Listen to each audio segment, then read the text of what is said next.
ಸ್ವಲ್ಪ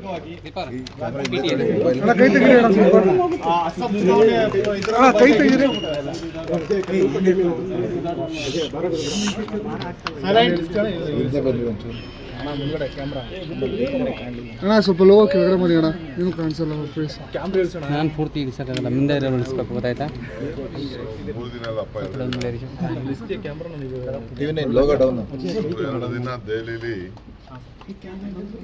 ನಮ್ಮೆಲ್ಲ ರಾಜ್ಯದ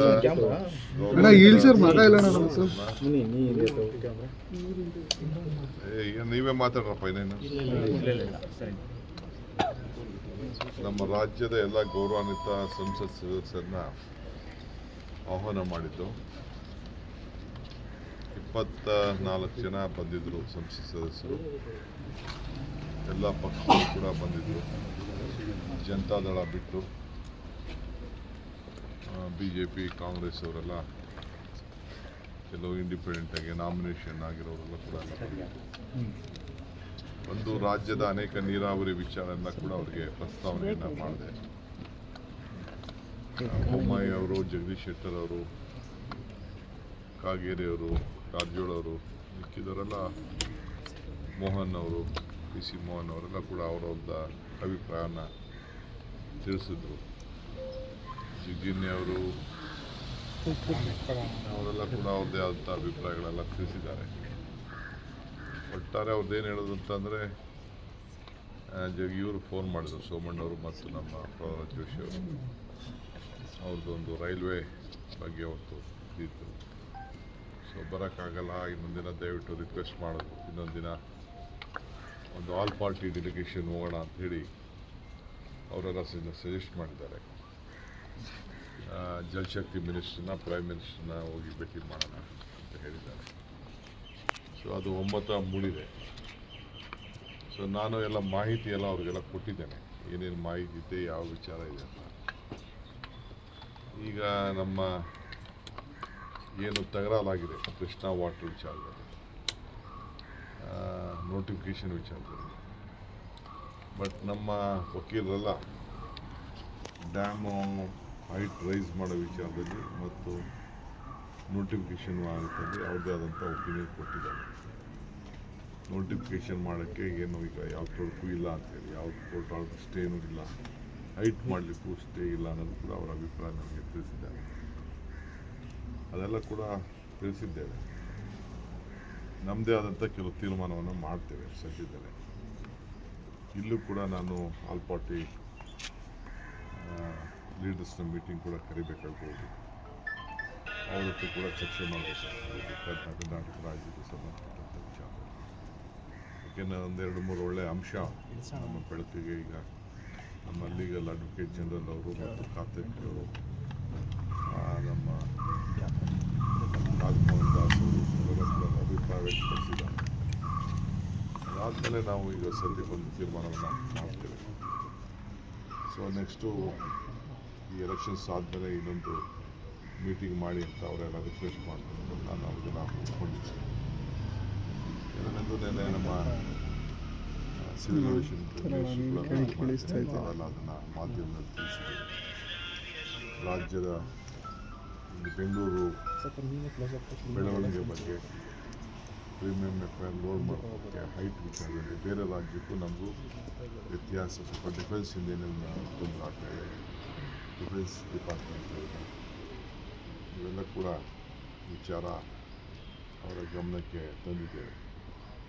ಸೊ ಇನ್ನೊಂದು ಸಿವಿಲ್ ಡಿಫೆನ್ಸ್ ಮಿನಿಸ್ಟರ್ ಹತ್ರ ಕೂಡ ಒಂದು ಮೀಟಿಂಗ್ ಮಾಡ್ತೀವಿ ಅಂತ ಅವ್ರು ಹೇಳ್ತಾರೆ. ಆಫೀಸರ್ಸ್ ಹತ್ರ ಭೇಟಿ ಮಾಡಿ ನಾನು ನೆಕ್ಸ್ಟ್ ಮೀಟಿಂಗಲ್ಲಿ ಹೋಗಿ ಅವ್ರನ್ನೂ ಕೂಡ ಭೇಟಿ ಮಾಡ್ತೀವಿ. ಯಾಕೆಂದರೆ ಬೇರೆ ರಾಜ್ಯಕ್ಕೂ ನಮ್ಮ ರಾಜ್ಯಕ್ಕೂ ವ್ಯತ್ಯಾಸ ಇದೆ. ಅದು ಸಮಸ್ಯೆಗಳೆಲ್ಲ ತಿಳಿಸಿದ್ದೇವೆ, ಏನೇನು ಸಮಸ್ಯೆ ತಿಳಿಸಿದ್ದೇವೆ. ಬಹುಶಃ ಎಲ್ಲ ಸ್ಪಂದಿಸಿದ್ದಾರೆ, ಮಂತ್ರಿ ಸ್ಪಂದಿಸಿದ್ದಾರೆ ಇಷ್ಟು ವಿಚಾರ. ಮತ್ತು ನಾನು ಅಸ್ಸಾಂ ವಿಚಾರದಲ್ಲಿ ನನ್ನ ಲಿಸ್ಟನ್ನು ಫೈನಲ್ ಮಾಡಿದ್ದೀನಿ. ಅವರು ಕಮಿಟಿಯವ್ರು ಮಾಡಿದ್ದಾರೆ. ಬಟ್ ನಮ್ಮದು ಇವತ್ತೊಂದು ಮೀಟಿಂಗ್ ಇದೆ ಮಧ್ಯಾಹ್ನ, ಝೂಮಲ್ಲಿ ಕೆಲವರೆಲ್ಲ ನಾವು ಮಾತಾಡೋಂಥ ಒಂದು ಮೀಟಿಂಗನ್ನು ಇಟ್ಕೊಂಡಿದ್ದೇವೆ. ಇದಾದಮೇಲೆ ಅನೇಕ ತೀರ್ಮಾನ, ಎಲ್ಲೆಲ್ಲಿ ಯಾವತ್ತು ಹೋಗಬೇಕು ಅಂತ ಏನು ಮುಂದಕ್ಕೆ ತೀರ್ಮಾನ ಆಗ್ತದೆ. ಆ ಪ್ರಕಾರ ಚುನಾವಣಾ ಪ್ರಚಾರ ಸರ್, ಉಪಚುನಾವಣೆಗೆ ಬಿಜೆಪಿ ಟಿಕೆಟ್ ಅನೌನ್ಸ್ ಆಗೋಗಿದೆ, ಇನ್ನು ಕಾಂಗ್ರೆಸ್ನಲ್ಲಿ ಗೊಂದಲ ಹಂಗೆ ಮುಂದುವರೆದಿದೆ ಸರ್. ಎರಡನೇ ವಿಮಾನ ಎಂ.ಬಿ. ಪಾಟೀಲ್ ಇಲ್ಲಿ ಕ್ಯಾಮ್ರಾ ಅವರು ಪ್ರಪೋಸಲ್ ಕೊಟ್ಟಿದ್ದಾರೆ. ಅವರು ಅದಕ್ಕೆ ಅಭಿಪ್ರಾಯ ಕೂಡ ತಿಳಿಸಿದ್ದಾರೆ. ನೆಕ್ಸ್ಟ್ ನಾವು ಕ್ಯಾಬಿನೆಟಲ್ಲಿ ಚರ್ಚೆ ಮಾಡಬೇಕು. ಸಾಧಕ ಬಾಧಕಗಳೆಲ್ಲ ಚರ್ಚೆ ಮಾಡಬೇಕು. ಫೈನಾನ್ಷಿಯಲ್ ಕನ್ಸ್ಟೆಂಟ್ಸ್ ಎಷ್ಟಾಗ್ತದೆ, ಲ್ಯಾಂಡ್ ಅಕ್ವಿಷನ್ ಅದೆಲ್ಲ ನಮ್ಮ ಜವಾಬ್ದಾರಿ. ಅದು ಜಾಗದವೆಲ್ಲ ನಮ್ಮ ಮೇಲೆ ಕೊಟ್ಟಿದ್ದಾರೆ. ಅದೆಲ್ಲ ಒಂದು ಸ್ಟಡಿ ಮಾಡಬೇಕು. ಅವ್ರದ್ದು ಒಂದು ಸ್ಟಡಿ ಮಾಡಿ ಒಂದು ರಿಪೋರ್ಟ್ ಕೊಟ್ಟಿದ್ದಾರೆ. ಇದು ನಮ್ಮ ಏನು ಹೈಟ್ ವಿಚಾರ, ಡಿಫೆನ್ಸಿಂದ ಏರ್ಪೋರ್ಟಿಂದ ಏನು ಸಮಸ್ಯೆ ಆಗ್ತಿತ್ತು, ಅದಕ್ಕೆ ಇನ್ನೊಂದು ಒಳ್ಳೆಯದಂದರೆ ಅವರು ಇಂಟರ್ನ್ಯಾಷನಲ್ ಸಿಟೀಸಲ್ಲಿ ಏನೇನು ತೊಂದರೆ ಆಗ್ತಾಯಿತ್ತು, ಅಲ್ಲಿನ ಮಾನ್ಯತೆಗಳಿದೆ, ಅದನ್ನು ಕೂಡ ಅವರೊಂದು ರಿಪೋರ್ಟು ಮಾಡಿದ್ದಾರೆ. ಸೊ ಅದು ಒಂದು ಒಳ್ಳೆ ನಮಗೆ, ಯಾಕೆಂದರೆ ಇಡೀ ಕಂಟ್ರಿಲಿ, ಇಡೀ ಪ್ರಪಂಚದಲ್ಲೇ ಎಲ್ಲೆಲ್ಲಿ ಏನೇನು ಮಾನದಂಡ ಇದೆ ಅನ್ನೋದು ಕೂಡ ಅದೆಲ್ಲ ಕೂಡ ಅವರು ಒಂದು ರಿಪೋರ್ಟ್ ತರಿಸ್ಕೊಂಡು ತೀರ್ಮಾನ ಮಾಡ್ತೀವಿ ಅಂತ ಹೇಳಿದ್ದಾರೆ.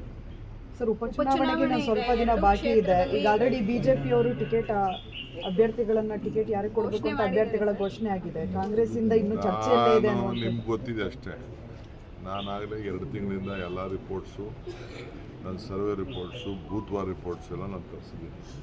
2 ಕ್ಷೇತ್ರದಲ್ಲೂ ತರಿಸಿದ್ದೀನಿ. ನಮ್ಮ ಟೀಮು ಅವರು ಹೋಗಿ ನಮ್ಮ ಲೀಡರ್ಸ್ನು ಕಳಿಸಿದ್ದೇವೆ.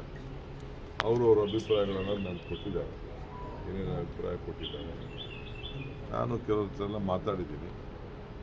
ಇನ್ನೊಂದು ರೌಂಡು ನಾಳೆ ನಾಡಿದ್ರಲ್ಲಿ ನಮ್ಮ ACC ಜನರಲ್ ಸೆಕ್ರೆಟರಿ ಅವರು ಬರ್ತಾ ಇದ್ದಾರೆ. ನಾನು ಚೀಫ್ ಮಿನಿಸ್ಟರ್ ಕೂಡ ಮಾತಾಡ್ತಿದ್ದೀನಿ. ನಾನು 2 ಕ್ಷೇತ್ರ ಏನು ಮಾಡಬೇಕು ಅಂತೇಳಿ ನಾವು ಚರ್ಚೆ ಮಾಡಿದ್ವಿ. ಅದನ್ನು ನಾನೆಲ್ಲ ಹೇಳೋಕ್ಕಾಗಲ್ಲ. ಸೊ ಅಲ್ಟಿಮೇಟ್ಲಿ ನಾವು ಒಂದು ಒಮ್ಮತದ ಅಭಿಪ್ರಾಯನ, ಪಾರ್ಟಿ ಹಿತದೃಷ್ಟಿಯಿಂದ ಪಾರ್ಟಿ ಸೀಟ್ ಗೆಲ್ಲಬೇಕು, ಆ ಒಮ್ಮತದ ಅಭಿಪ್ರಾಯನ ನಾವು ಚೀಫ್ ಮಿನಿಸ್ಟರ್ ಇಬ್ಬರು ಸೇರಿ ನಮ್ಮ ಹೈಕಮಾಂಡ್ ಮುಂದೆ ಮಂಡಿಸ್ತೀವಿ, ರೆಕಮೆಂಡ್ ಮಾಡ್ತೀವಿ. ಆಮೇಲೆ ಅವ್ರು ಏನು ತೀರ್ಮಾನ ಮಾಡ್ತಾರೆ ಫೈನಲ್, ACC ಅಧ್ಯಕ್ಷರು, ಜನರಲ್ ಸೆಕ್ರೆಟರಿ ಅವರೆಲ್ಲ ಎಲೆಕ್ಷನ್ ಕಮಿಟಿ ಆ ಪ್ರಕಾರ B.Pharm ಕುಟುಂಬಗಳಿಗೆ ಟಿಕೆಟ್ ಕೊಡ್ತೀರಾ ಅಂತ ಸರ್? ಕುಟುಂಬಗಳಿಗೆ ಟಿಕೆಟ್?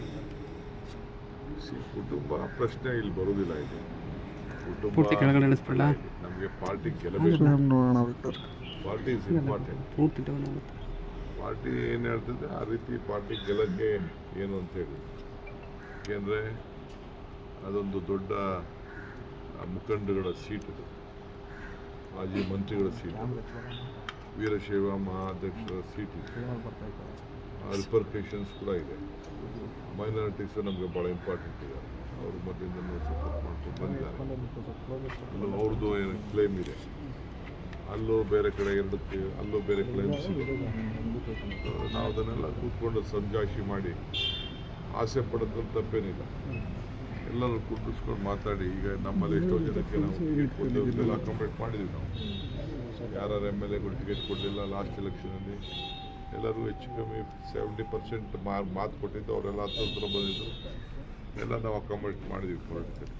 ಸರ್, ಈಗ 2 ತಿಂಗಳ ಮುಂಚೆನೆ ನೀವು ಒಂದಿಷ್ಟು ಮುಖಂಡರು ಕರೆದು ಮಾತಾಡ್ಸಿರೋದು ವಾಸ್ತವ ಏನಿದೆ ಅನ್ನೋದನ್ನ ತಿಳ್ಕೊಂಡಿದ್ದೀವಿ ಅಂತಂದ್ರೆ ಟಿಕೆಟ್ ಫೈನಲ್ ಕೂಡ ಒಂದು ಹಂತಕ್ಕಾಗಿದೆ. ಯಾರು ಗೆಲ್ಲುವ ಅಭ್ಯರ್ಥಿ ಅನ್ನುವಂಥದ್ದು ಒಂದಿಷ್ಟು ಸೂಚನೆ ಸಿಕ್ಕಿದೆ. ಗೊತ್ತಿದೆ, ನಮಗೊಂದು ಗೊತ್ತಿದೆ, ನನಗೆ ಏನಿದೆ ಅಂತ ಗೊತ್ತಿದೆ. ಬಟ್ ನನ್ನ ವೈಯಕ್ತಿಕವಾದ ಅಭಿಪ್ರಾಯ, ನನ್ನ ಸರ್ವೆ ರಿಪೋರ್ಟು ಅದೆಲ್ಲ ನನಗಿನ್ನ ಪಕ್ಷ ಕಾರ್ಯಕರ್ತರು ಏನು ಹೇಳ್ತಾರೆ ಅದನ್ನು ನಾನು ನೋಡ್ಬೇಕಾಗುತ್ತೆ.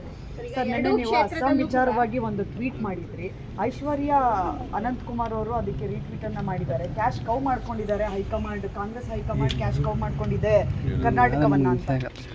ನಿನ್ನೆ ನೀವು ಟ್ವೀಟ್ ಮಾಡೋರು ಸರ್, ಕರ್ನಾಟಕವನ್ನು ATM ಮಾಡ್ಕೊಂಡಿದೆ ಕಾಂಗ್ರೆಸ್. ಯಾರವರು ನನಗೆ ಗೊತ್ತಿಲ್ಲ, ಅವ್ರು ಯಾರು ಐ ಡೋಂಟ್ ನೋ, ಅವ್ರು ಗೊತ್ತಿಲ್ಲ ನನಗೆ. ನಮ್ಮನೇಲಿ ಹಸುಗಳಿದೆ, ನಮ್ಮ ಹಸು ಯಾರು ನೋಡಿದ್ದಾರೆ ಅವರು. ನಾನು ನನಗೆ ಯಾರೋ 2 ಹಸು ಗಿಫ್ಟ್ ಕೊಟ್ಟಿದ್ದಾರೆ, ಊರಲ್ಲಿ ಕೊಟ್ಟಿದ್ದಾರೆ. ಸರ್, ಚೀಫ್ ಮಿನಿಸ್ಟರ್ ಜೊತೆ ಬೇಡಿಕೆ ಜಾಸ್ತಿ ಆಗ್ತಾ ಇದೆ ಸರ್. ಸಚಿವ ಸಂಪುಟ ಪುನರ್ರಚನೆ ಆಗಬೇಕು ಅನ್ನೋದು ಒತ್ತಡ ಆಗ್ತಾ ಇದೆ. ಕನ್ಸಿಡರ್ ಮಾಡಿ ಅನ್ನುವಂಥದ್ದು ತಪ್ಪೇನಿದೆ, ಅವೆಲ್ಲ ಮಂತ್ರಿ ಆಗಬೇಕು ಅಂತ ಆಸೆ ಪಟ್ಟವ್ರು ತಪ್ಪೇನಿದೆ. ಸರ್, ಕಂಟಿನ್ಯೂಸ್ ಮೀಟಿಂಗ್ ನಡೀತಾ ಇದೆ. ಒಂದು ಕಡೆ first time, second time MLAs, ಮತ್ತು 3rd time 4th time MLAs recommendation letter ಕೂಡ ಇದು ಮಾಡಿದ್ದಾರೆ.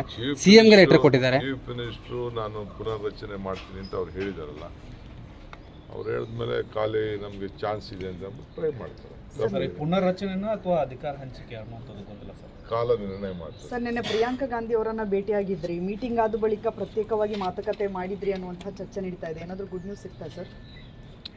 ನಾನೆಲ್ಲ ಚರ್ಚೆ ಮಾಡಕ್ಕೆ ಹೋಗಲ್ಲ. ಯಾರ ಹತ್ರ ಏನು ಚರ್ಚೆ ಮಾಡಿದ್ದೀನಿ ಏನು ಮಾಡಿದ್ದೀನಿ ಅಂತ ನಾನೇನು ಹೇಳಕ್ಕೆ ಹೋಗಲ್ಲ. ಕಾಲ ನಿರ್ಣಯ ಮಾಡ್ತದೆ. ಅದೇ ಸರ್, ಆ ಕಾಲ ಯಾವಾಗ ಬರುತ್ತೆ ಅಂತ ಸರ್? ಶೀಘ್ರದಲ್ಲೇ ಬರುತ್ತೆ. ಕೆ ಸಿ ವೇಣುಗೋಪಾಲ್ ಅವರು ಸರ್, ರಾಜ್ಯದಲ್ಲಿ ಪವರ್ಫುಲ್ ಸಿಎಂ ಇದ್ದಾರೆ, ಇಡೀ ಕಂಟ್ರಿನಲ್ಲೇ ಅತಿ ಹೆಚ್ಚು ವೇಕೆನ್ಸಿ ಇಲ್ಲ ಸಿಎಂ ಇದ್ದಾರೆ ಅನ್ನೋ ವೇಕೆನ್ಸಿ ಇಲ್ಲ ಅಂತ ವೇಕೆನ್ಸಿ ಬಗ್ಗೆ ಇಲ್ಲ ಅಂತ ಹೇಳಿದ್ದಾರೆ ಸರ್. ಮತ್ತು ನೋಡಿದ್ದೀನಿ, ವೇಕೆನ್ಸಿ ಇಲ್ಲ ಅಂತಲೂ ಹೇಳಿದ್ದಾರೆ, ಪಕ್ಷ ಶಾಸಕರು ತೀರ್ಮಾನ ಮಾಡ್ತಾರೆ ಅಂತಲೂ ಹೇಳಿದ್ದಾರೆ. ಸರ್ ಒಂದೇ ನಿಮಿಷ